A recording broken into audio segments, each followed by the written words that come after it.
বরাবরই আমার গ্রাম খুব পছন্দের। আমি জানি না কার কার আমার মতো শহরের চেয়ে গ্রামে থাকতেই বেশি ভালো লাগে। একটি ছোট্ট মাটির বাড়ি আর তার পাশে ছোট্ট একটি পুকুর আর আশেপাশে কিছু গাছপালা।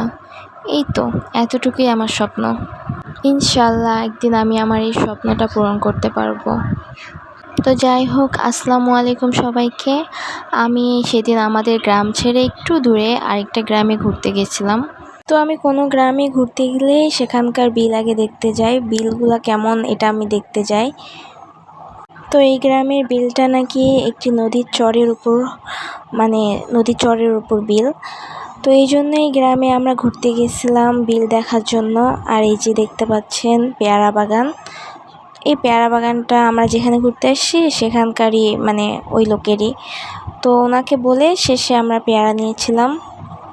আসলে গ্রামের গাছপালা, বিল, নদী নালা এগুলোই তো গ্রামের আসল সৌন্দর্য। তো এই যে দেখতে পাচ্ছেন দুই ধারে পুকুর আর মাঝখান দিয়ে এই পথটা, আর দুই পাশ দিয়ে কলা গাছ লাগানো। এই রাস্তাটা অনেক সুন্দর, আমার খুব ভালো লাগছে। তো ওই দিন রোদ উঠলেও অতটা রোদ ছিল না, রোদটা গায়ে লাগার মতো না। তো অনেক ভালো লাগছে ঘুরে। আর আমার মাঝে মাঝে ইচ্ছা করে যদি এরকম জায়গায় থেকে যেতে পারতাম সারা জীবনের মতো, কত ভালো হতো। আশেপাশে দেখতে দেখতে আমরা যাচ্ছিলাম। তো যেতে যেতে একটা কথা মনে পড়লো যে আমি যখন ছোট ছিলাম তখনও আমি এভাবে ধান লাগাইছিলাম একবার। আর সেখান থেকে ধান তুলে মেন জমিতে রোপণও করছিলাম।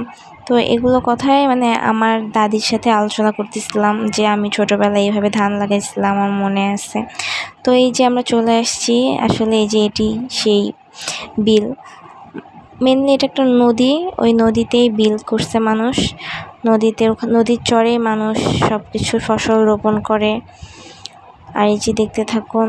আর সামনে যেটা দেখতে পাচ্ছেন এখানে খামার, বলতে গেলে হাঁস মুরগির খামার এটা।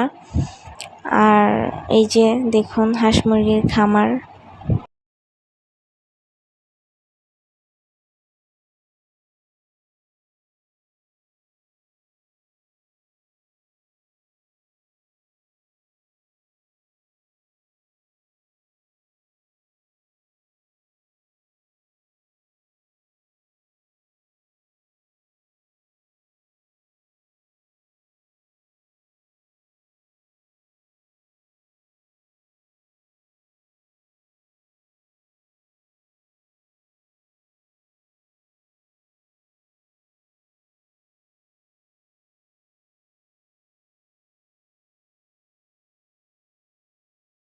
আর আমি এইসব জায়গায় আসলে তেমন একটা ভিডিও করি না, কখনো করা হয়নি, কিন্তু ভাবলাম এই প্রথম একটু করি, ভিডিও করে আপনাদের সাথে একটু শেয়ার করি।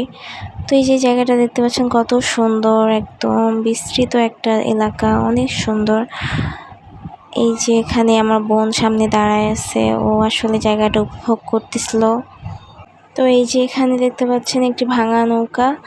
আসলে এই নদীতে যখন পানি ছিল তখন হয়তো নৌকাটা চালানো হতো, এখন নদীতে পানি নাই, এই জন্য নৌকাটা সাইডে এভাবে রাখা হয়েছে।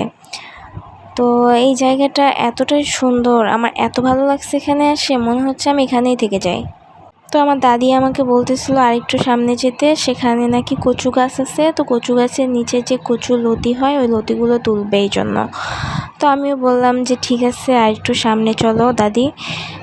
আর সামনে অনেক কচুরিপানার গাছও ছিল, তো কচুরিপানার ফুল নেওয়ার জন্য আমি গেছিলাম।